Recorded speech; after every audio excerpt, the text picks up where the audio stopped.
Hello दोस्तों, आप सभी का फिर से स्वागत है मेरे चैनल पर। चलिए फिर आज की कहानी को शुरू कर लेते हैं। कहानी अच्छी लगे तो लाइक करना, चैनल पर पहली बार आए तो चैनल को सब्सक्राइब जरूर कर देना। मेरी ननंद अपनी सुहागरात की सीट पर बैठी पति का इंतजार कर रही थी। जैसे ही पति आया, ना जाने उसने ऐसी शक्तिवर्धक क्या खाया था और ननंद के साथ किया कुछ ऐसा कि अगली सुबह उसकी हालत। और जब उसने मुझे अपनी पहली रात की सच्चाई बताई, मेरे रोंगटे खड़े हो गए। मेरी आंखों में आंसू थे। और फिर अगले 7 दिनों बाद मेरी ननंद इस दुनिया से। एक सच्ची घटना। मेरा नाम काव्या है। मैं विशाल के साथ शादी होकर उसके घर आई। मैं ऐसा पति पाकर और ऐसा घर पाकर बहुत खुश थी। घर में सिर्फ मेरी एक ननंद और एक मेरे पति थे। मेरे सास ससुर पहले ही इस दुनिया से जा चुके थे, लेकिन मेरे पति और मेरी ननंद में बहुत ज़्यादा प्यार था। मेरे पति विशाल अपनी बहन से बहुत ज़्यादा मोहब्बत करते थे। उन्होंने बचपन से उसे अपने हाथों से पाला था। उसे दुनिया का हर सुख दिया था जो इस दुनिया में मौजूद है।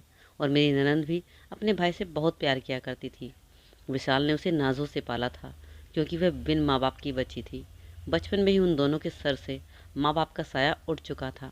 उसने अपनी बहन को पढ़ाया लिखाया और अच्छी शिक्षा दी। उसने उसे ग्रेजुएशन कराकर टीचर की ट्रेनिंग भी करवाई, लेकिन वह उसमें कामयाब न हो सकी और उसकी नौकरी ना लग सकी। अब वह घर में ही रहा करती थी। कुछ दिनों बाद मैं इस घर में शादी होकर आई।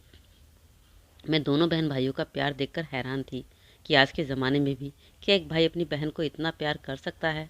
विशाल अपनी बहन श्वेता से इतना प्यार करते थे कि उसकी शादी तक करने से वह डरते थे कि कहीं यह मुझे छोड़कर चली गई तो इसके बिना मेरा क्या होगा, इसे कैसा पति मिलेगा, उसे खुश रखेगा या नहीं। इसी की सोच को लेकर वह बहुत दुखी रहता था और चाहता था कि बहन की शादी जितनी लेट हो उतना अच्छा है। मैं दोनों बहन भाई का प्यार देखकर हैरान थी। विशाल जब भी मुझे कुछ दिलाता, साथ ही श्वेता के लिए भी बहुत कुछ लेकर आता।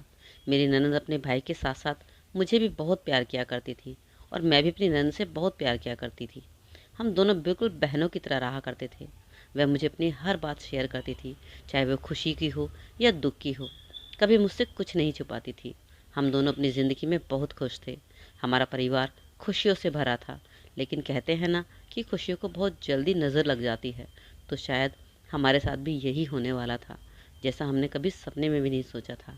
जिस ननंद को हमने इतने नाज़ों से पाला था, हमें नहीं पता था उसकी ज़िंदगी में आगे क्या लिखा है। और शायद ऐसा कहा भी जाता है कि जो जितना ज़्यादा सुख पहले पाता है, उसे बाद में उतना ही दुख और भी झेलना पड़ता है। और यही बात मेरी ननंद के मामले में बहुत सही साबित हुई, जिसका आज तक मुझे दुख है कि मैं उसके लिए कुछ ना कर पाई। समय यूं ही हंसते खेलते गुजर रहा था। भाई के प्यार की वजह से नंद की शादी को बहुत लेट हो रहा था। अब मैं उसकी उम्र लगभग 35 साल हो चुकी थी। अब मुझे भी उसकी चिंता सताने लगी, क्योंकि शादी एक टाइम पर हो जाए तो अच्छा होता है। हम अपनी बहन बेटी को कितना भी प्यार करें, लेकिन उसे दूसरे घर जाना ही होता है। इसलिए मैंने विशाल को बहुत समझाया कि तुम हमेशा अपनी बहन को घर में बिठाकर नहीं रह सकते। एक ना एक दिन तो तुम्हें उससे बिछड़ना ही होगा और उसे भी अपनी दुनिया बसानी होगी। तब जाकर विशाल को मेरी बात कहीं समझ में आई और उसने उसके लिए लड़का ढूंढना शुरू किया। श्वेता पढ़ी लिखी थी, तो उसके लिए लड़का भी पढ़ा लिखा ही चाहिए था। विशाल ने उसके लिए एक इंजीनियर लड़का ढूंढा, जो देखने में बहुत ही खूबसूरत और एक ऊंची पोस्ट पर भी था। उसका घर परिवार सब बहुत अच्छा था। भाई ने अच्छी तरह जांच पड़ताल करके उस परिवार को अपनी बहन के लिए चुना था, क्योंकि वह अपनी बहन को ज़रा भी दुख में नहीं देखना चाहता था। और फिर धीरे धीरे शादी की तैयारियां शुरू होने लगी। शादी की तैयारी में भी भाई ने बहन की शादी के लिए कोई कसर नहीं छोड़ी। अपनी एड़ी चोटी का जोर लगा दिया। दुनिया की सारी चीज़ जो इस दुनिया में मौजूद हैं, अपनी बहन के लिए लाकर रख दी। मेरी ननंद भी बहुत खुश थी। उसने भी शादी को लेकर बहुत सारे सपने सजा लिए थे। वह मुझसे मजाक में कहा करती थी कि देखना, मेरा पति बहुत अच्छा होगा, बिल्कुल मेरे भाई की तरह मुझे प्यार करेगा, बहुत प्यार करने वाला। और मैं उससे कहती, हाँ ज़रूर, तुम्हें वहाँ भी इतना प्यार मिले, बस मेरी यही दुआ है। शादी से पहले भी उसने कई बार अपने होने वाले पति राकेश से फ़ोन कॉल पर बात की थी। वह बहुत ही अच्छा था, लेकिन एक उसमें कमी थी। जब भी मेरी ननद उसके बारे में बताती तो कहती कि वह हमेशा बड़ी रोमांटिक सी बातें करता है, जबकि अभी तो हमारी शादी भी नहीं हुई है। मुझे वह बात खटकती थी, लेकिन मैंने इग्नोर किया। मैंने सोचा हो सकता है आजकल के लड़के ऐसे ही होते हैं, शादी से पहले ही इस तरह की बातें कर लेते हैं। तो मैंने इस बात पर ज़्यादा ध्यान ही नहीं दिया। काश ध्यान दिया होता तो आज वह दिन न देखना पड़ता जो हमने देखा था। और धीरे धीरे वह दिन भी आ गया जिस दिन मेरी ननद की शादी थी। हमने बड़ी धूमधाम से ननद की शादी की और फिर विदाई का समय हो गया। सुबह के 4 बजे हमने अपनी ननद को विदा करके उसके ससुराल भेज दिया था। भाई बहुत रोया था और मैं भी बहुत रोई थी। पहली बार वह हमसे बिछड़कर कहीं ऐसी दूर जगह जा रही थी जहाँ से बस सिर्फ तुमसे मिलने आया करेगी। लेकिन हमने सब्र कर लिया, क्योंकि यह दुनिया की रीत है जिसे हर किसी को निभाना होता है, और हमने भी निभाया। मेरी ननद अपनी ससुराल पहुंच गई। सारी रस्में खूब अच्छे तरीके से हुई। पूरा दिन मेरी ननद खुश थी।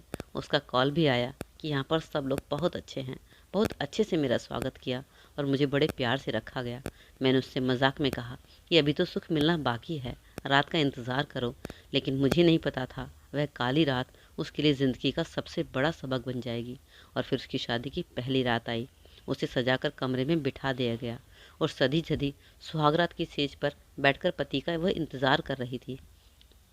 करीब आधा घंटा इंतज़ार करने के बाद उसका पति उसके कमरे में आया और आते ही उसने कुंडी को इतने ज़ोर से बंद किया जैसे उस कमरे में आने के लिए तड़प रहा है, और आते ही बेड पर उछल कर बैठ गया। कुछ देर के लिए तो मेरी ननद हैरान हुई कि किस तरह से आया है, लेकिन उसने शादी की पहली रात होने की वजह से इस सब पर ज़्यादा ध्यान नहीं दिया। उसने आते ही मेरी ननद को छूना शुरू कर दिया। ना कोई बात की और ना ही कुछ उसके बारे में, उसकी आदतों के बारे में पूछा। यह सब बाद में पता चला कि उसके साथ उस रात को क्या हुआ था। जब मेरी ननद ने मुझसे बाद में ये बातें बताई, अभी आगे की कहानी में आप जानेंगे तो आप रोने लगेंगे, तड़पने लगेंगे और कहानी से एक सबक लेंगे।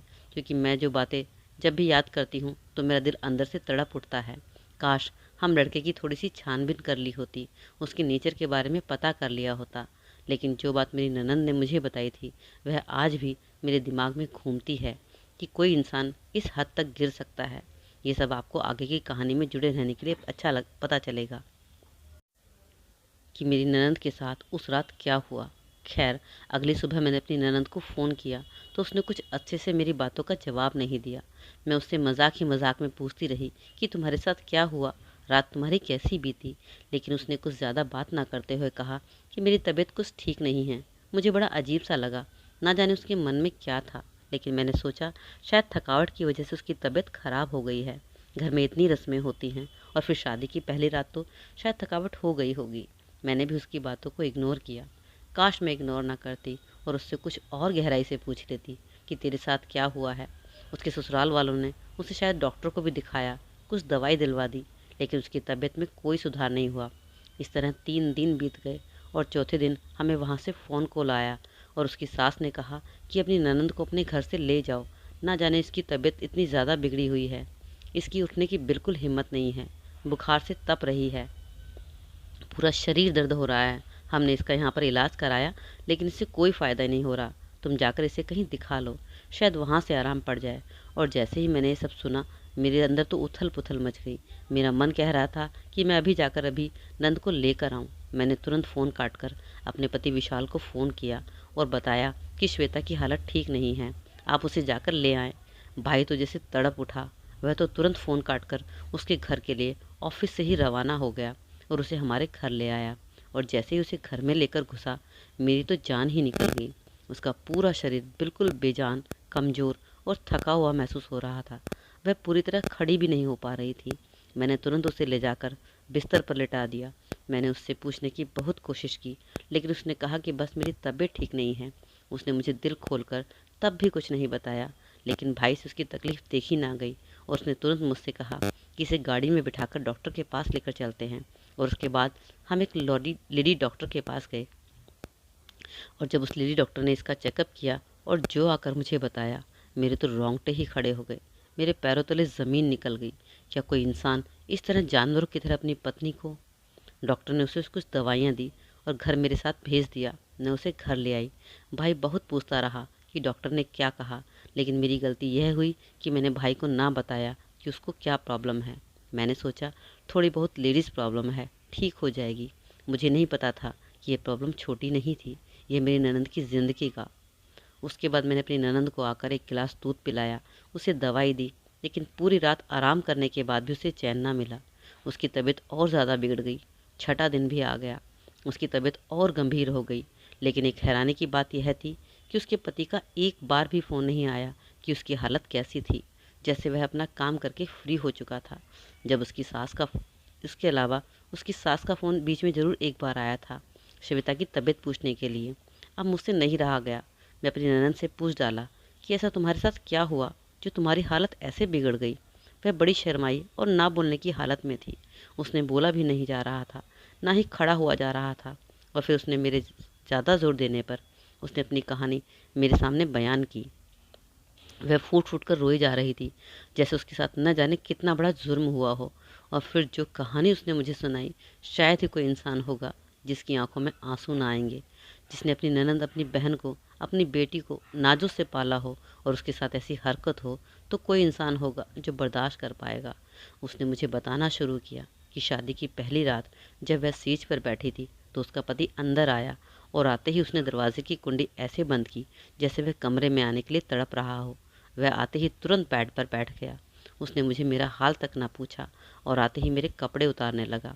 उसकी हालत देख के लग रहा था जैसे उसने कुछ खाया हो, कुछ ऐसी दवाई जिससे उसके अंदर एक अजीब सी शक्ति आई हुई थी। और कुछ ही मिनट बाद वो मुझ पर ऐसे टूट पड़ा जैसे एक हवस का भेड़िया हो, और मेरे शरीर को उसने पूरी रात तार तार किया। सुबह होने तक को मेरे शरीर से अपनी हवस को पूरी करता रहा, और वह भी एक ऐसे तरीके से जो बिल्कुल भी प्राकृतिक तरीका नहीं था। उसने पूरी रात मेरे शरीर को नोचा था। मुझे बहुत दर्द हो रहा था। मैं चिल्ला रही थी, लेकिन उसे मुझ पर तरस नहीं आ रहा था। मैं उसके इस रूप को सहती रही। मैंने सोचा शायद ऐसा ही होता होगा, और मैंने उसका बिल्कुल भी विरोध नहीं किया। अगली सुबह मेरी हालत बिगड़ चुकी थी। मैंने अपनी सास से बताया तो सास ने कहा कोई बात नहीं, थोड़ी बहुत तबीयत खराब हो जाती है। उन्होंने डॉक्टर को बुलाया, मुझे दिखाया, मुझे दवाई दी गई, लेकिन मेरी हालत में कोई सुधार ना हुआ। अगली रात फिर से मेरा पति आया और उसने फिर से इस तरीके से मेरे साथ जानवर जैसा सलूक किया। वह एक मिनट के लिए भी नहीं रुक रहा था।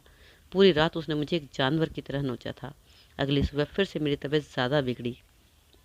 मुझे डॉक्टर के पास फिर से ले जाया गया, लेकिन डॉक्टर ने कुछ हल्की फुल्की दवाई देकर मुझे भेज दिया। तीसरी रात फिर मेरे साथ यही सब हुआ। अब मुझसे बर्दाश्त नहीं हो रहा था। मेरा पूरा शरीर टूट चुका था। जब मेरी सास को लगा कि मेरी हालत कुछ ज़्यादा ही बिगड़ने वाली है, और ना ही मैं ऐसी कुछ हालत में थी कि उनसे कुछ कहती, और ना ही मेरी इतनी हिम्मत हुई कि मैं आपको फ़ोन करके बताती कि मेरे साथ क्या हो रहा है, मेरी समझ से सब कुछ बाहर था, तब मेरी सास ने आपको फ़ोन किया और बताया।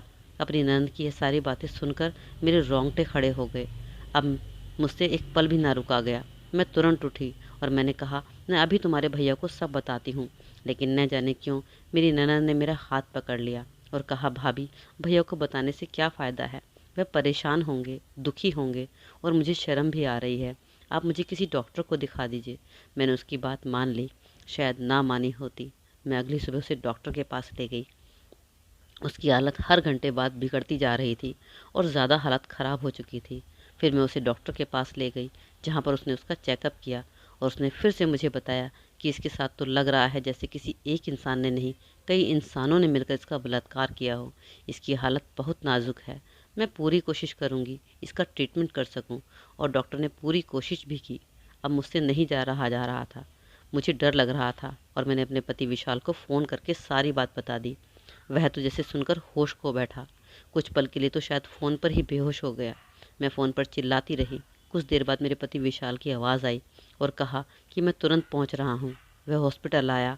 तब तक मेरी ननद अपनी जान खो बैठी थी। विशाल दहाड़े मारकर रोने लगा। चिल्ला चिल्ला कर उसने पूरा हॉस्पिटल सर पर उठा लिया था। वह अपनी बहन से आखिरी पल उसका हाल तक न पूछ सका, उससे बातें ना कर सका। उसे इस बात का गम था। उसने इस बात पर मुझे भी बहुत सुनाया, लेकिन मैं चुपचाप सुनती रही। मेरी गलती थी। मैंने एक भाई को उसकी बहन के बारे में नहीं बताया, जिसका अफसोस मुझे आज तक है। शायद मैंने टाइम रहते बता दिया होता तो आज वे जिंदा होती। विशाल अपनी बहन से लिपटकर बुरी तरह रो रहा था।